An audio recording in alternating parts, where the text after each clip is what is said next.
ಇವತ್ತು skin whitening, tightening and ಬ್ರೈಟ್ನಿಂಗ್ನ ಮನೇಲೇ ಯಾವ ರೀತಿ ಮಾಡ್ಕೊಳ್ಬೋದು, ಅದು ಒಂದೇ ಒಂದು ಸೂಪರ್ ಇಂಗ್ರೀಡಿಯೆಂಟಿಂದ ಅಂತ ಹೇಳ್ಕೊಡ್ತಾ ಇದ್ದೀನಿ. ನಮಸ್ತೆ, ನಾನು ದೀಪಾ ನಾಗೇಶ್.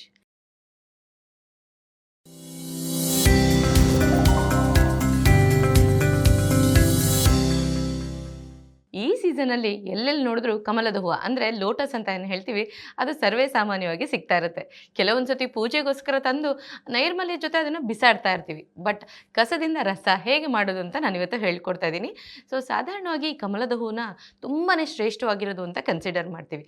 ಇದರಿಂದ ಸ್ಕಿನ್ ವೈಟ್ನಿಂಗ್ ಆ್ಯಂಡ್ ಟೈಟ್ನಿಂಗ್ ಜೊತೆಗೆ ಬ್ರೈಟ್ನಿಂಗ್ ಕೂಡ ಈಸಿಯಾಗಿ ಮಾಡ್ಕೊಳ್ಬೋದು.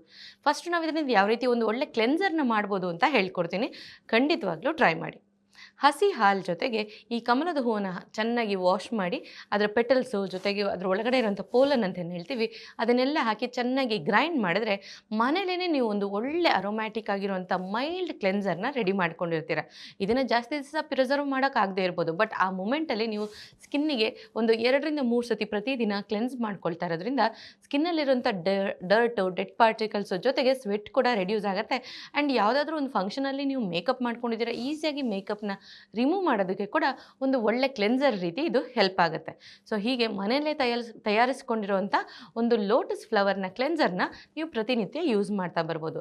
ಒಂದು ಸತಿ ನೀವು ಈ ಮಿಶ್ರಣನ ಮಾಡಿಟ್ಕೊಂಡ್ರೆ ಸಾಕು, ಫ್ರಿಜ್ಜಲ್ಲಿ ಇಟ್ಕೊಂಡು 2-3 ದಿವಸ ಕೂಡ ಅದನ್ನು ಯೂಸ್ ಮಾಡ್ಕೊಳ್ಬೋದು.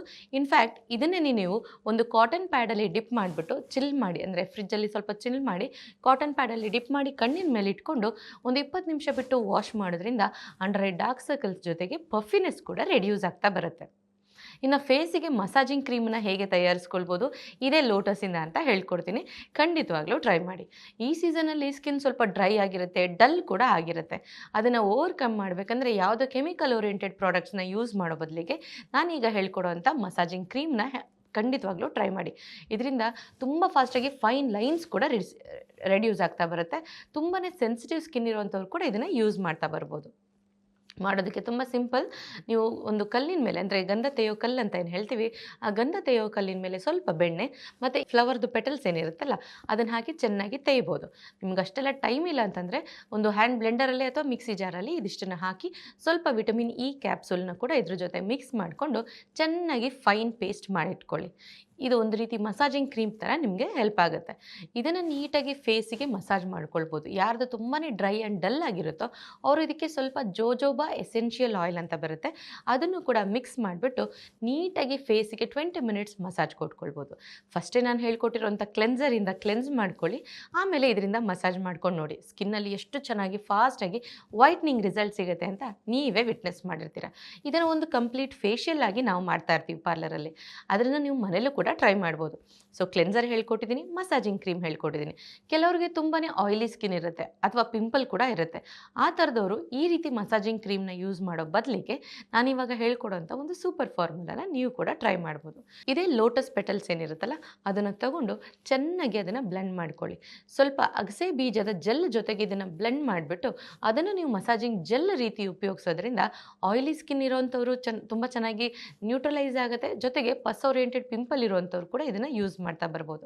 ಫೇಶಿಯಲಲ್ಲಿ ನಾವು ಸಮ್ಟೈಮ್ಸ್ ಮಸಾಜಿಂಗ್ ಜೆಲ್ ಯೂಸ್ ಮಾಡ್ತೀವಿ, ಸಮ್ಟೈಮ್ಸ್ ಮಸಾಜಿಂಗ್ ಕ್ರೀಮ್ ಯೂಸ್ ಮಾಡ್ತೀವಿ. ಅದೇ ರೀತಿ ನಾನು ಈಗ ಹೇಳ್ಕೊಟ್ಟಿರೋಂಥ 2 ಥರದನ್ನು ನಿಮ್ಮ ಸ್ಕಿನ್ನಿಗೆ ಯಾವ್ದು ಸೂಟ್ ಆಗುತ್ತೆ ಅಂತ ನೋಡಿಕೊಂಡು ನೀವು ಮಸಾಜಿಂಗ್ ಏಜೆಂಟಾಗಿ ಯೂಸ್ ಮಾಡ್ತಾ ಬರ್ಬೋದು. ಒಂದು 10-15 ನಿಮಿಷ ಮಸಾಜ್ ಮಾಡ್ಕೊಳ್ತೀರಿ. ಆದಷ್ಟು ಔಟ್ವರ್ಡ್ ಆ್ಯಂಡ್ ಅಪ್ವರ್ಡ್ ರೀತಿಲಿ ಮಸಾಜ್ ಮಾಡ್ಕೊಳ್ಳೋದ್ರಿಂದ ತುಂಬಾ ಚೆನ್ನಾಗಿ ಸ್ಕಿನ್ ಮಾತ್ರನೇ ಅಲ್ಲ ಮಸಲ್ಸ್ ಕೂಡ ಲಿಫ್ಟ್ ಆಗ್ತಾ ಬರುತ್ತೆ. ಇದಾದ ನಂತರ ಸ್ವಲ್ಪ ಬೆಚ್ಚಗಿರೋ ನೀರಲ್ಲಿ ನೀವು ಫೇಸ್ ವಾಶ್ನ ಮಾಡ್ಬೋದು. ಇನ್ನು ನೆಕ್ಸ್ಟ್ ಸ್ಟೆಪ್ ಅಂದರೆ ಫೇಶಿಯಲ್ ಥರನೇ ನೀವು ಮನೇಲಿ ಮಾಡ್ಕೊಳ್ತೀರ ಅಂತಂದರೆ ಒಂದು ಪಾತ್ರೆಯಲ್ಲಿ ನೀರು ಇಟ್ಬಿಟ್ಟು ಅದಕ್ಕೆ ಅಡುಗೆ ಸೋಡಾನ ಹಾಕಿ ಚೆನ್ನಾಗಿ ಅದರದ್ದು ಸ್ಟೀಮ್ ತೊಗೊಳ್ಳಿ. ಸ್ಟೀಮರ್ ಒಳಗಡೆ ಅಡುಗೆ ಸೋಡಾ ಹಾಕಬಾರ್ದು. ಪಾತ್ರೆಯಲ್ಲಿ ನೀವು ಮಾಡ್ತೀರಾ ಅಂದರೆ ಮಾತ್ರ ಅಡುಗೆ ಸೋಡಾ ಹಾಕಿ, ನೀರಿಗೆ ಅಡುಗೆ ಸೋಡಾ ಹಾಕಿ ಅದರದ್ದು ಸ್ಟೀಮ್ ತೊಗೊಳ್ಬೇಕು. ಇದರಿಂದ ಏನಾಗುತ್ತೆ ಅಂದರೆ ಪೋರ್ಸ್ ಚೆನ್ನಾಗಿ ಓಪನ್ ಆಗುತ್ತೆ. ಈ ಸೀಸನಲ್ಲಿ ಬ್ಲ್ಯಾಕ್ ಹೆಡ್ ವೈಟ್ ಹೆಡ್ಸ್ ಆಗೋದು ತುಂಬ ಸರ್ವೇ ಸಾಮಾನ್ಯವಾಗಿರುತ್ತೆ, ಅದು ಕೂಡ ರೆಡ್ಯೂಸ್ ಆಗುತ್ತೆ. ಸೊ ಇದನ್ನು ನಾವು ಫೇಸ್ ಪ್ಯಾಕ್ ಆಗಿ ಕೂಡ ಕನ್ವರ್ಟ್ ಮಾಡ್ಕೊಳ್ಬೋದು. ಲೋಟಸ್ ಪೆಟಲ್ ಅಂತ ಏನು ಹೇಳ್ತೀವಿ ಅದನ್ನು ಅದರೊಳಗಡೆ ಇರೋಂಥ ಪೋಲನ್ಸ್ನ ಎಲ್ಲದನ್ನು ಸ್ವಲ್ಪ ಮಿಲ್ಕ್ ಪೌಡರ್ ಜೊತೆ ಅಥವಾ ಓಟ್ಸ್ ಪೌಡರ್ ಜೊತೆ ಹಾಕಿ ಚೆನ್ನಾಗಿ ಹಾಲು ಹಾಕಿಬಿಟ್ಟು ಬ್ಲೆಂಡ್ ಮಾಡಿ, ಅಂದರೆ ಅದನ್ನು ಚೆನ್ನಾಗಿ ಗ್ರೈಂಡ್ ಮಾಡಬೇಕು. ಇದ್ರ ಜೊತೆ ಬಾದಾಮಿ ಪೌಡರ್ನ ಕೂಡ ನಾವು ಫೇಶಿಯಲಲ್ಲಿ ಮಿಕ್ಸ್ ಮಾಡ್ತಾ ಇರ್ತೀವಿ.